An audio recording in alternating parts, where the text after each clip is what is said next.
1972 চনতে বৈষ্ণৱ পণ্ডিত সোণাম চুতীয়াদেৱৰ তত্বাৱধানত সংগীপত গ্ৰহণ কৰা শিৱসাগৰ জিলাৰ কালুগাঁৱৰ হলগুৰি শাখাৰ অনিল কুমাৰ নেওগৰ যি পৰিয়াল, সেই পৰিয়ালে ইতিমধ্যে শ্ৰীমন্ত শংকৰদেৱ সংঘৰ প্ৰাথমিক সদস্য পদ ত্যাগ কৰিছে।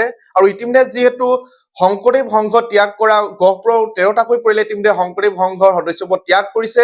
আৰু তাৰ ভিতৰতে উজনি অসমৰ একমাত্ৰ যিটো পৰিয়াল প্ৰথমতেই সংগীপদ ত্যাগ কৰিছে হলগুৰি শাখাৰ যি অনিল কুমাৰ নেওগ, সেই অনিল কুমাৰ নেওগে তেওঁলোকে সেই পৰিয়ালটো ইতিমধ্যে শংকৰদেৱ সংঘৰ সংগীপদ ত্যাগ কৰিছে। আৰু সুদীৰ্ঘ 52টা বছৰ তেওঁলোকে শংকৰদেৱ সংঘৰ তত্বাৱধানত আছিল, তেওঁলোকে সংগীপদ গ্ৰহণ কৰিছিল। আৰু আজি এই বিশেষ দিনটোতে তেওঁলোকে সংগীপদ ত্যাগ কৰিছে। আৰু কি কাৰণে ত্যাগ কৰিছে, আচলতে উজনি অসমৰ সেই একমাত্ৰ পৰিয়াল, সেই পৰিয়ালটো আমি তেওঁলোকৰ ভাষ্য ল'ম। যি অনিল কুমাৰ নেওগ, তেওঁ যিহেতু সুদীৰ্ঘ 52টা বছৰ সংগীপদ হিচাপে তেওঁ কাৰ্যনিৰ্বাহ কৰি আছিলে। আমাৰ মাজত যিহেতু অনিল কুমাৰ নেওগ ডাঙৰীয়া আছে, মই আপোনাৰ আচলতে ইচ্ছুক কি হ'ব, যিহেতু আপুনি সুদীৰ্ঘ 52টা বছৰ শংকৰদেৱ সংঘৰ সংগীপদ গ্ৰহণ কৰিছিলে আৰু আজি আপোনালোকে হঠাতে এই পদ ত্যাগ কৰিছে, সংঘৰ সংগীপদ ত্যাগ কৰিছে, গতিকে এই মুহূৰ্তত কি ক'ব?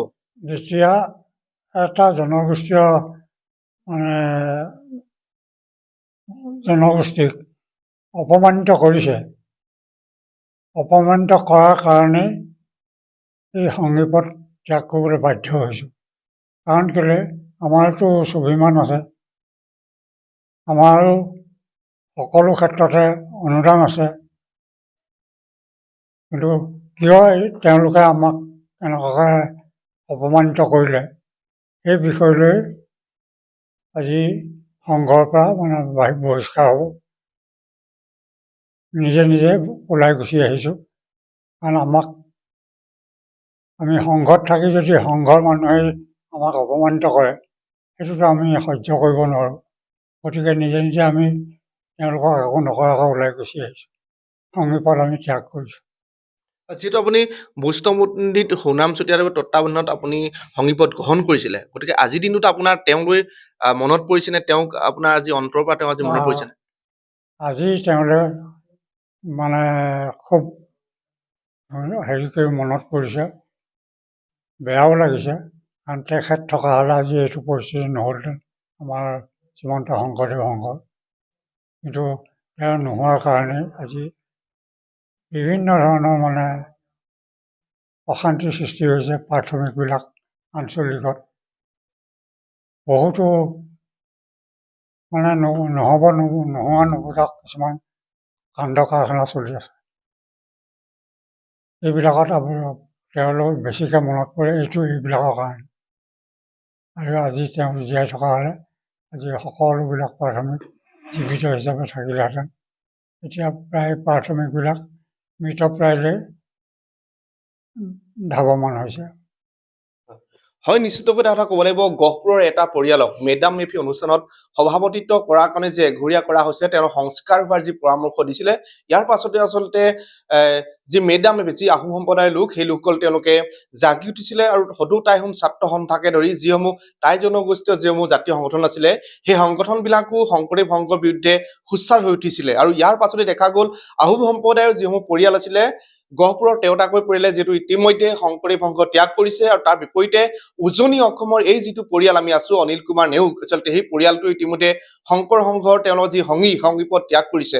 মই তেওঁৰ পুত্ৰ আছে, মই তোমাৰ ওচৰলৈ আহিছো, কি হোৱা যিহেতু তুমি আটাচুৰৰ তুমি নেতৃত্ব গ্ৰহণ কৰি আছিলা বৰুৱাপুখুৰী আঞ্চলিকৰ, তুমি ইমান দিনে আটাচুৰ এটা জনগোষ্ঠীত থাকি শংকৰদেৱ সংঘত আছিলা, কিয় তুমি তুমিও মেডাম মেফি অনুষ্ঠান লৈ গৈছা? আমি বিনোচনত দেখিছিলো, আজি তুমি শংকৰদেৱ সংঘৰ সংগীপদ ত্যাগ কৰিছা। প্ৰথম কথা হ'ল, মই শ্ৰীমন্ত শংকৰদেৱ সংঘত মই শৰণ লোৱা নাছিলোঁ।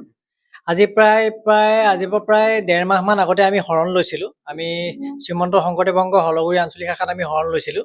আৰু যিহেতু মই প্ৰথমতে শৰণ লোৱা নাছিলোঁ, তেতিয়া মই মেডাম মেফিতো যাব পাৰিছিলোঁ, দুৰ্গা পূজাতো যাব পাৰিছিলোঁ, সকলোতে যাব পাৰিছিলোঁ। কিন্তু যেতিয়া মই ভাবিছিলোঁ যে শৰণ লৈ পেলাই আমি এখন হৰিনাম ধৰ্মত থাকিম, যিহেতু এনেও সদায় সংগঠন কৰিব নোৱাৰোঁ, টাইহোম ছাত্ৰ সন্থাটো মই নমৰালৈকে কৰিব নোৱাৰোঁ, গতিকে মই নমৰালৈকে যাতে শ্ৰীমন্ত শংকৰদেৱ সংঘত এজন ভাল সংগী হিচাপে অন্ততঃ মই ভগৱানৰ গুণনাম কীৰ্তন কৰি গুৰুজনাৰ আদৰ্শৰে চলিম বুলি আমি ভাবিছিলোঁ।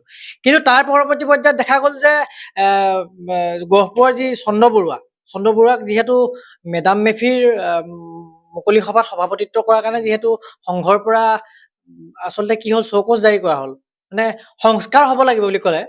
মানে কথাটো এনেকুৱা ধৰণৰ নেকি যে সংস্কাৰ মানে কি তেখেত কি আমাৰ পবিত্ৰ মেডাম মে ফি ভাগ কি কুসংস্কাৰ নেকি যে মেডাম মে ফি ভাগত কোনোবা গ'লেই যে শুধৰণি হ'ব লাগিব মানে প্ৰায়চিত্য হ'ব লাগিব এনেকুৱাতো নিয়ম নাই আমাৰ মেডাম মে ফি ভাগ হৈছে পূৰ্বপুৰুষক স্মৰণ কৰি পেলাই পতা এভাগ বা সকাম সেই সকাম যদি পাতি যদি কোনোবা যদি শুধৰণি হ'ব লাগে তেনেকুৱা অনুষ্ঠানত আমি নাথাকো বুলি আমি প্ৰায় সিদ্ধান্ত কৰি আমাৰ পৰিয়ালটো ওলাই আহিছো হয় নিশ্চয়কৈ এফালে আহোমক অপমান কৰা বুলি যি অভিযোগ উঠিছে শংকৰদেৱ সংঘই আৰু তাৰ বিপৰীতে এটা শব্দ সংস্কাৰ আৰু সেই সংস্কাৰ শব্দটোৱে যেন এতিয়া উমি উমি জ্বলিবলৈ ধৰিছে শ্ৰীমন্ত শংকৰদেৱ সংঘৰ ভিতৰচৰত আৰু উজনি অসমত এনেধৰণে দেখা গ'ল গহপুৰৰ পাছতেই শিৱসাগৰ জিলাৰ কালুগাঁৱৰ যিটো পৰিয়াল অনিল কুমাৰ নেওগ সেই অনিল কুমাৰ নেওগৰ পৰিয়ালটোৱে সুদীৰ্ঘ 52টা বছৰ তেওঁলোকে শ্ৰীমন্ত শংকৰদেৱ সংঘৰ সংগী পদ তেওঁ আছিল আৰু আজি 52টা বছৰৰ অন্তত আজিৰ দিনটোতে তেওঁলোকে শ্ৰীমন্ত শংকৰদেৱ সংঘৰ সংগী পদ ত্যাগ কৰিছে আৰু এনেধৰণে দেখা গৈছে উজনি অসমত যি আহোম সম্প্ৰদায়ৰ যিসকল লোক সেই লোকসকলৰ মাজত তীব্ৰ ক্ষোভ ব্যক্ত হৈছে আৰু তেওঁলোকে এনেধৰণে দেখা গৈছে শংকৰদেৱ সংঘৰ যি সংগী সেই সংগী পদ ত্যাগ কৰা দেখিবলৈ পোৱা গৈছে